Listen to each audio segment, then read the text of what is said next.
Hi there, and welcome to Neophyte.tv, the technology review with 2 points of view. My name's Ben Friedman. And I'm Tiffany Young, and every Monday we bring you 2 unique points of view on some of the latest gadgets, software, and websites, along with the week's top stories. Don't forget to visit our website at www.neophyte.tv to subscribe to this podcast, or to send us your questions. You can even use our audio voice link to leave us voicemail questions using your computer's microphone. This week we'll be looking at the Plantronics P590 Bluetooth headset, Google satellite mapping software, and the photo collection software Picasa. We'll also answer some of your questions sent to us via email.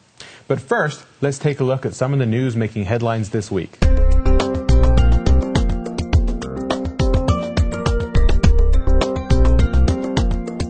Microsoft released 5 security patches for its products last week, including a highly anticipated Internet Explorer fix that will fix a bug that hackers have been exploiting over the last 2 weeks.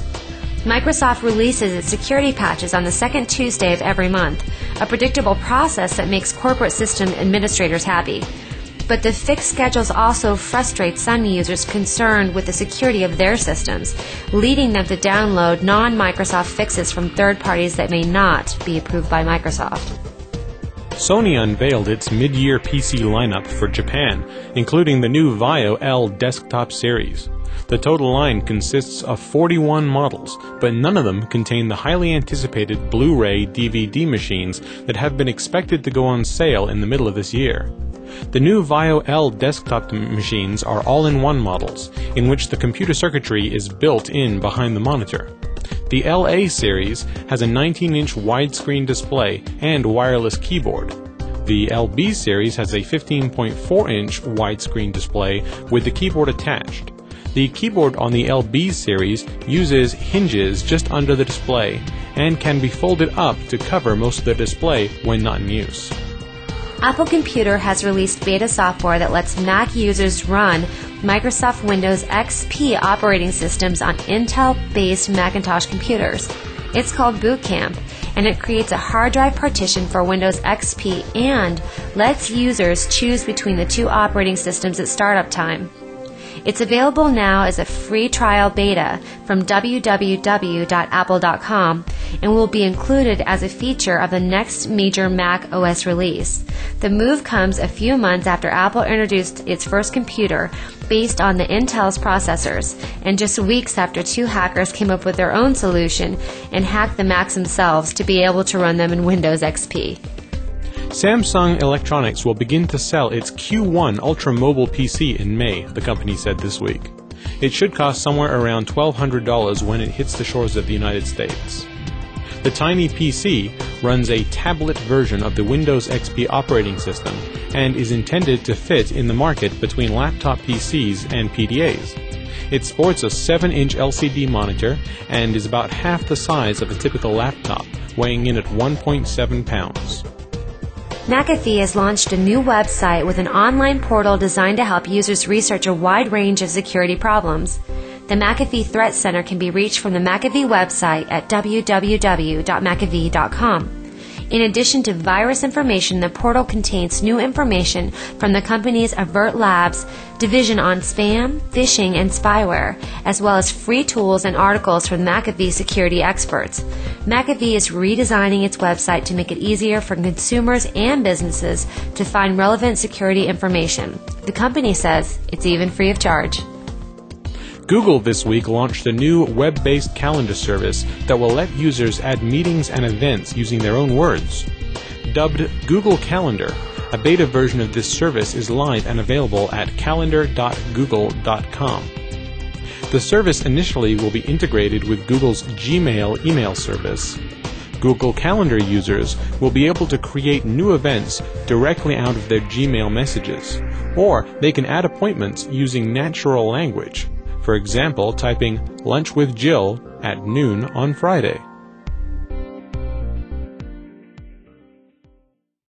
For more than 20 years, VideoGuys.com has been the leading sellers of digital video editing and production equipment. And now they are leading the way into high def.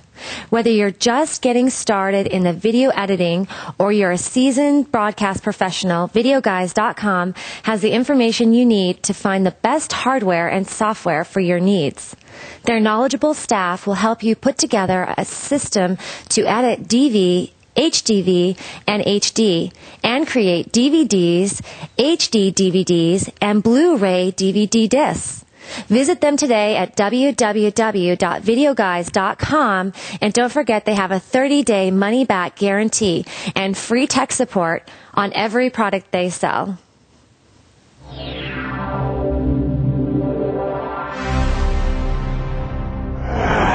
Welcome back to Neophyte.tv. In this spotlight, we're going to be covering the Plantronics P590. What the Plantronics P590 is it's a stereo Bluetooth headset that connects to your iPod, your Bluetooth cell phone. What I like about the Plantronics P590 is that even if you don't have a Bluetooth device, it does have an adapter that goes on to, say, your iPod. I don't know why they don't have iPod with Bluetooth capability yet, which would be nice. Apple, is that a hint? Hint. All the Apple executives watching out there. Right. We would like to see that very much. Very much. In the meantime, though, we have this handy-dandy little Bluetooth adapter. So basically, anything that has a output jack for a headset, you can make Bluetooth, which I love about this headset. Very easy to pair with your devices. I would caution you, though, to make sure if you play your MP3 music out of your cell phone to check with compatibility, because there are some issues that are sort of coming up right now. So this isn't headphones for your. It's not just for your cell phone. It's also for your MP3 player. Exactly. But your cell phone has to support Bluetooth. Well, no. It does not have to support Bluetooth because you can use this with a adapter to your cell phone. Yeah, to your cell phone you can, but you have to use something like it's a port like this thing right here. Now this was my problem with this is little adapter. That, first of all, see this? This goes in right here. Now you've made, because it's this port jack is smaller. And now how do you hook up to your MP3 player? Well, you either use anything that has a headphone jack, right. You can hook it up to. So if your cell phone does, if you can play MP3s on your cell phone, that's great. But let's say you have an MP3 player.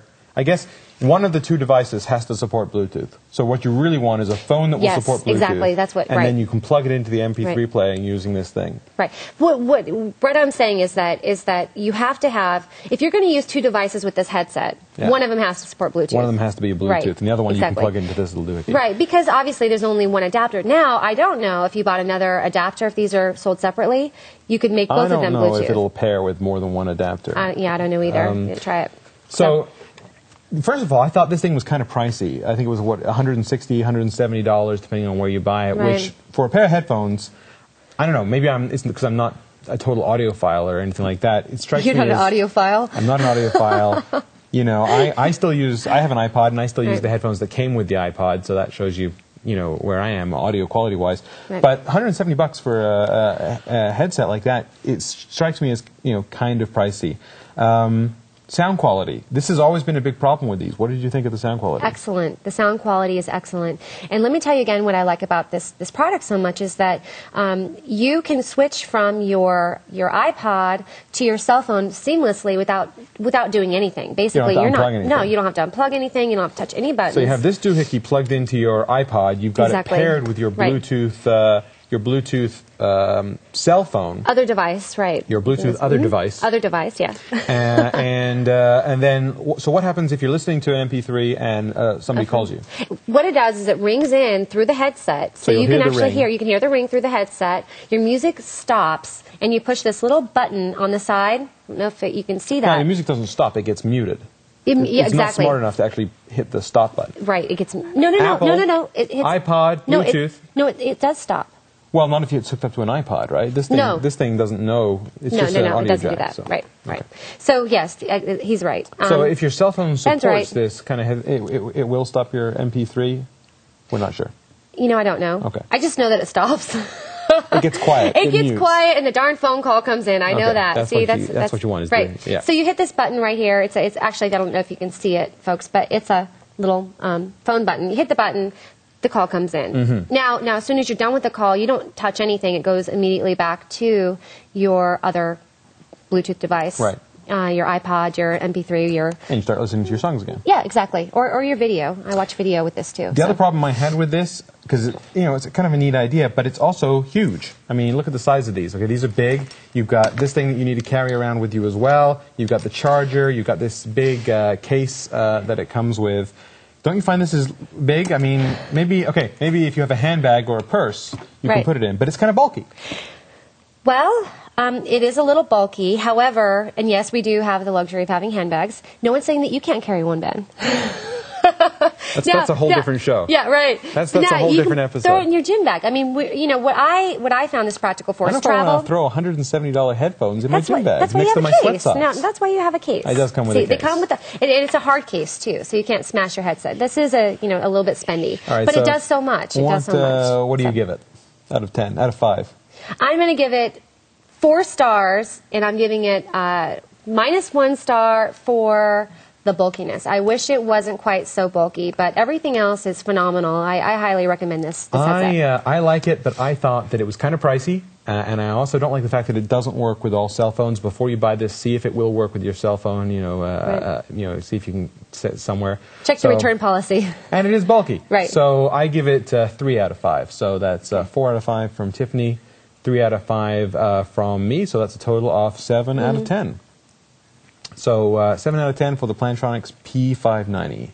And we'll be right back after these words. If you're looking for a custom-built computer system created to the exact specifications you're looking for, look no further than Puget Custom Computers at www.pugetcustomcomputers.com. Puget builds computers the way you want them built. They work hard to take the hype out of computer building, to help you make good decisions, and to help save you from paying for things you don't need. It's their goal to provide you with everything you need to have a hassle-free computing experience. For your next PC, look up www.pugetcustomcomputers.com.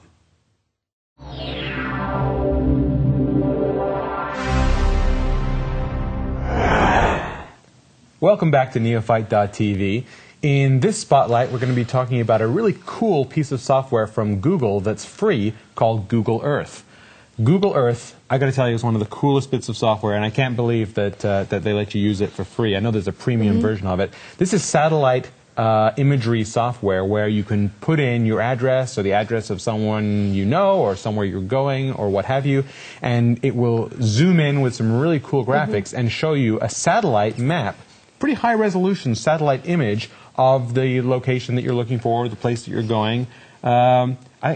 Personally, I think this is way cool software. I mean, you enter your address and you can see your house. If you want to see what your house looks like from space, this is a great way of doing it, and it's free. Well, I would agree that I like the free. The free is always good. Free is good. Free is good. However, there are a couple of downfalls to Google Earth that I found. One of which is I found it very difficult to use with GPS coordinates. And another is... Now, what do you mean, difficult to use? Well, what I mean by that is that it's not, you can't just put in the coordinates into the actual software program. There's some sort of encryption code or something that you're supposed to go to as one additional tool to then put in the GPS satellite coordinates. It's not easy to just type in. I'm not saying that you can't do it. I'm just saying it wasn't easy to do, and I didn't figure it out. Right, and, so the interface... I spent 10 minutes trying to figure it out, and usually if I can't get it in 10 minutes... then I would say that it's not as user-friendly as I think it should be. So they could improve the interface on entering GPS coordinates. Absolutely. The second point I'd like to make is that the satellite mapping is not really current. I would love, although I realize it's free and I can appreciate that, you can only get so much for free. I would love to see that... You want to actually see yourself walking around. I would love to see myself. Yeah. Well, or my neighbor. Of course, it doesn't help if they're in the house at the time. Right. You know, I'd love to be able to spy on somebody and catch them doing something, but I can't because it's too outdated. I noticed I put in my address and I looked up my house, and I noticed that my pool is brown because the image that they captured is from a couple of years ago when we were having our pool renovated. And I thought, gosh, if I was trying to sell the house and some prospective buyer, was going to look this up on Google Earth, they're going to zoom in on my house, and there's going to be this big brown patch in the backyard that hasn't been there for a couple of years. So I don't know how often they update it. Do you have an idea? I don't know, but I think it's definitely a year or two out. Right. So I think, I would be willing to pay for a service. I don't know about you, but throw you $10 a month and have it current within a week or two would be reasonable. Okay, maybe a month would be reasonable. That would be amazing. I know that we use GPS satellite mapping, another program called Trimble, and that's of course real time. But it's a service that we pay for with our other company. Real time, so it's real time. It's real time, and it's expensive. So I know that there's definitely a market for it. But anyway, another thing about, I hate to keep bashing the Google Earth, although it is good. It's free. Did we mention that? Right. We said free. The other part of that is that Macintosh users are out of luck. It's a Windows-based program. So both of you out there who are watching this on a Macintosh, all two of our subscribers, you guys are out of luck. There's more than two. I am just kidding. We love Macintosh. We want more Macintosh subscribers. I love Macintosh. Macintosh is a great product. And I think with the new Macs, they're going to be selling a lot more. So. I think so. Especially. So Google, get your act together. Get your Macintosh client version of this out. Yeah, I absolutely agree with that. Anything else? I would like Google Earth to be a little more worldwide as far as geography. I would like to It's true. The high-resolution stuff is mostly just in the U.S. Right, exactly. So I'd like to be able to see, for example, I've always wanted to go to Ireland, haven't been there. Well, let's say on a dreamy day that I can type into Google Earth and fly through the clouds down into Ireland and see some of the... not... why would you have to go? It'd be like you had been. Not quite. I need my feet to touch the ground. And right now, if you go to Ireland, it's just basically a big green patch. Exactly. It's not. You can't really see much. You can't see much. So to make it a little more global would be a big asset as well. But it's free. It's free. It is free. Yeah. To sum up, I think this is incredibly cool software, and it is free. You can see your house. I think that's a lot of fun. I give this a 4 out of 5. I'm going to give it a 2, but let me say why. Other than the things that I've mentioned, I'm giving it a 2 because when the time that I mentioned where I said that I needed the GPS coordinates, there was actually an emergency that was attached to that whole incident. And if I'd had the GPS coordinates that were able to work, the situation would have been alleviated a little bit faster. I had a brother that was stuck in the snow. So when it snowed here in Arizona, like it never does, about 3 weeks ago. So I'm going to give it a 2, simply because when I did personally need it for an emergency, it didn't work and it wasn't user-friendly. So that's a total of 4 from me, 2 from Tiffany. That's 6 out of 10 for Google Earth. Stay tuned. We'll be back right after this. Planning an event or convention? Launching a new product? Want to give potential trade show customers direct professional access to your website? Short-term kiosk rentals from kioskforrent.com is the answer. Prompt, friendly service and commitment to customer care will make your kiosk rental easy and worry-free. So whether you need a multi-unit package for a marketing campaign, 2 units for a trade show, or a single unit to add professionalism to a special event, kioskforrent.com is your preferred kiosk rental solution.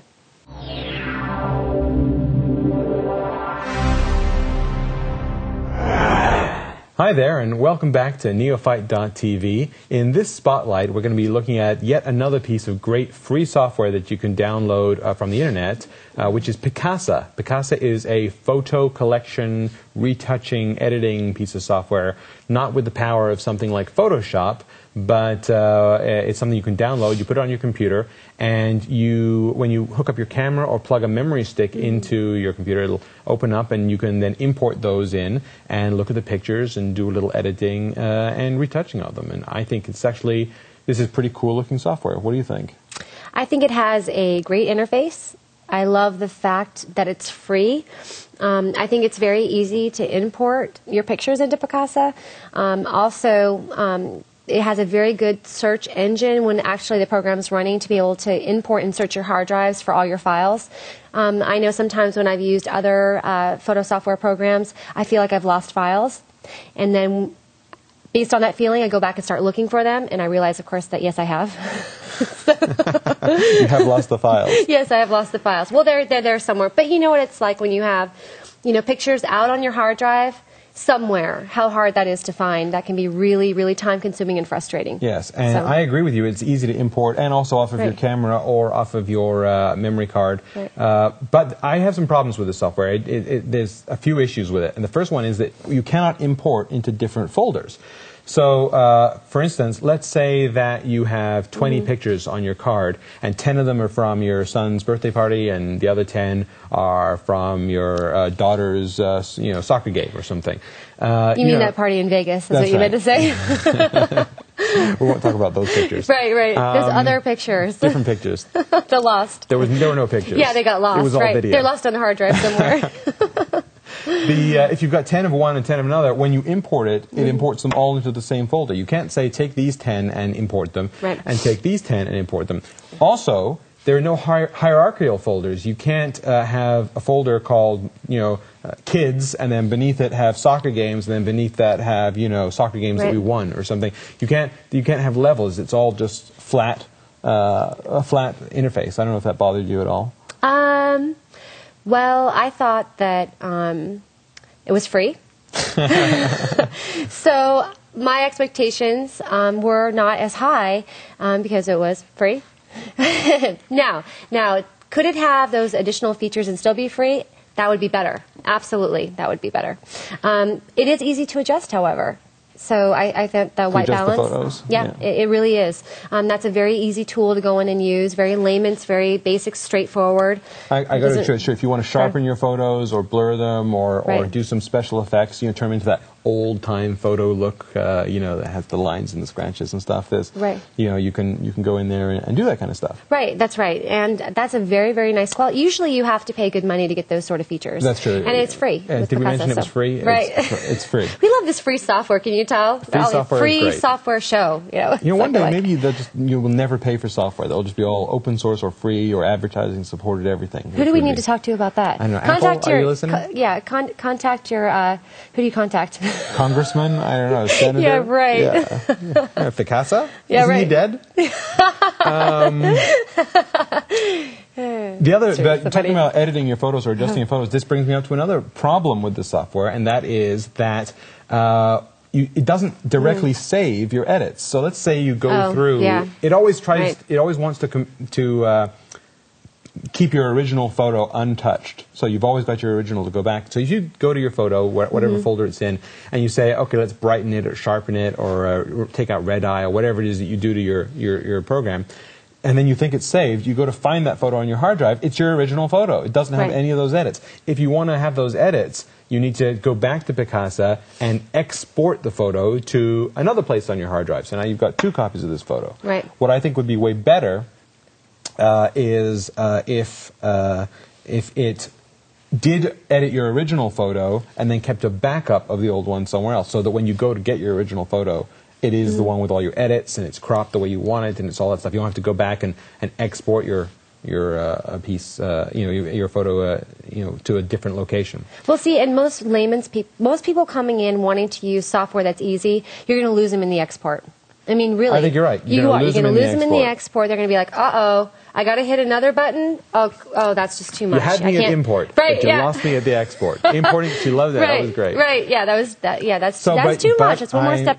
You're right. It is free. Can't take it. And for free, I can't argue. So, what? I had these couple of issues with it, but it is free, and I do like how easy it is to import, and it does have an incredibly nice interface, so I gave it a 4 out of 5. I'm going to give it a 5 because it does almost everything every other $100+ program does, except for some of the things that you discussed, and it's free. And so I'm giving it a 5 for that. So that's 9 out of 10 for Picasa, and you're right, that's great. Really nice piece of software. Right. So stay tuned, we'll be right back. As a leader in the video industry for over 10 years, Smart Sound has defined innovation in music scoring. Now with their flagship product, SonicFire Pro version 4, they take the art of music scoring to a new level. This new version introduces a technology called mood mapping. Mood mapping allows the user to simply identify points on a timeline where the mood of their video changes, and apply mood markers. Then the user simply selects the mix or feel of the music from a pull-down menu that fits the mood of each scene best. With a simple click of the mouse, you can duck for dialogue, make the music atmospheric, make it heavy, take out the horns, limit it to just drums and bass, or remove the melody. Whatever mix and feel you want, it's now immediately at your fingertips. And if you want to customize it further, you have easy access to each instrument or section. Mood mapping will redefine audio for video. See it in action at www.smartsound.com.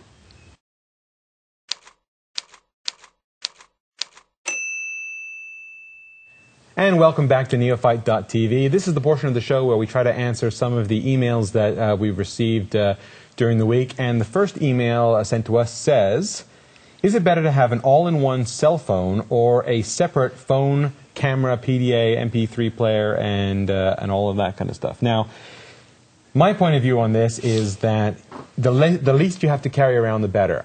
There's some good cameras now that you can get in phones. A lot of phones can play PDA, MP3s if you've got it, and most phones can store, phone numbers and that kind of stuff, even if it's not a full PDA. I think it's a good idea to have, one device that can do at least as much as much as you can cram into one device. Now, Ben, you said that most cameras have good cameras. What's your definition of a good camera? Exactly. Well, yeah, that's true. I guess the ones that are only, you got to have at least a couple of megapixels. A 1.3 megapixel camera? Wait. It's not bad for snapshots. Oh, yeah, right. But what if you get the picture of a lifetime on a snapshot? What if you get your baby's first smile or, I don't know, Fluffy, jumping over a... I've got the 5 megapixel digital SLR at home and all that stuff. I never carry it with me. I know, but what if you need it and you don't have it? I mean, my position is definitely that it's better at this point. Now, would I love, in a dream world, would I love to have everything all in one? Absolutely. Oh, of course, absolutely. I'd be so happy. Now, wait. But right now, there's absolutely nothing that does what my 5 megapixel little tiny e.l.f. Canon camera does. There's nothing that can equal what I found what a video iPod does. Yes, but hold on a second here. You've got your iPod, you've got your PDA, you've got your cell phone, you've got your camera and all that stuff. You need a utility belt to carry all these around with you, and right. Maybe it's another example of where having a purse. Why I think women are just so much smarter than men. They carry this purse around with you. You can carry everything you need. Yeah, I think women there. have more back problems too. Yeah, that's true. But I mean, for me, it's so important to not miss a moment. It's worth it to carry it. Now, if I was a man, I'd have a backpack. Do you have to carry all the chargers around for all those devices? Everyone's going to have its own charger as well. You don't want to run out of batteries. I carry a briefcase and a handbag. But I know, it seems like a lot, but I have everything that I need. I mean, I have a gym bag. I mean, I'm busy during a day. A lot of us are. Sometimes you're at the gym, sometimes you're at the work, sometimes you're at the office, sometimes... Maybe 2 maximum. I don't like to carry a whole bunch of devices. The thing with the devices is that I found that I'm buying small devices. Everything that I do buy is very compact, very light, very small, for that exact reason. So, to answer this email, I prefer to have some of these devices in one, but Tiffany, and I agree with her, still feels that the quality, if you have separate devices, you're still going to get a better quality. Yep, definitely. Let's move on to our next email. I want to buy a video camcorder. Should I buy one that's high definition? And my answer would be yes. It's a good idea to buy a high-def camcorder if you're buying one, and I'll tell you why. It's the future. Unless you're going to be buying a new one, every year or two. If you want to buy one that's going to last for a while, it's a great idea to buy one now. Most of the high-def ones will shoot in standard as well, but if you shoot in high-def, you know that down the road, a couple of years, face it, I don't know about you, but when it comes time to actually look at those videos again, by that point you'll probably have a high def TV. Okay, that's all a good point. But Ben just got done saying about carrying things around, about how bulky it would be to have. Now he's just skipping over a handbag and going to a duffel because those high def cameras are like that big and They that will tall. shrink. They will get yeah, smaller. but they're not there yet. That's true. They're not there yet. That's Now, are they true. cool? Yes, they're very, very cool. But, you know, there's some problems with that. One is that you can't burn them to DVD. You have to have a huge hard drive to try and edit your HD video, which, you know, most of us don't have. It's not practical. It is not. DVDs it is will be not out. practical. High-def DVDs will be out your this normal, year. But who says? Who says? Well, it's supposed to be. They're trying to, you know, come out with the format wars and all that, the Blu-ray and all that stuff. Now, I recommend this product. And don't you it's think like in 2 years everyone's going to have a high-def TV set? and that's going to be cool. But for right now, you know, to carry around a high-def camera is just impractical for your average camcorder person. I mean, my camcorder now went from this to this. This is the size of my camcorder now, and I'm happy with that. Yeah. Don't make fun of my carrying things around in my purse. I have a high-def camcorder, and it is big, it's bulky, it's one of these Sony ones, but they will get smaller. So I guess it depends. Maybe if it depends when you're buying. If you're buying it right now, you'd go with a non-high-def one because it's small and just you can play it back. For right now, but and you can burn DVDs I have to say, now. the quality that I've seen from your high-def camera is amazing, folks. You will not believe the difference between what you're shooting now in your regular camcorder and what you see in high def. Now, keep in mind, you have to have your high def TV to be compatible with your high def camcorder, so you've got some upgrades that you may have to do for these to be practical for you. But at the same time, the quality is amazing, so I do get some of the Ben's point. However, you do need a backpack to carry those, so... And or a big duffel. That's all the time we have for Neophyte this week. We hope you enjoyed the show. Make sure you bookmark our site, www.neophyte.tv. That's where you can go and subscribe to the website. Send us an email, send us a voice link. And we hope to see you here this time next week. Tune in next Monday for another episode of Neophyte. Thank you for joining us. Have a wonderful day. See you next time.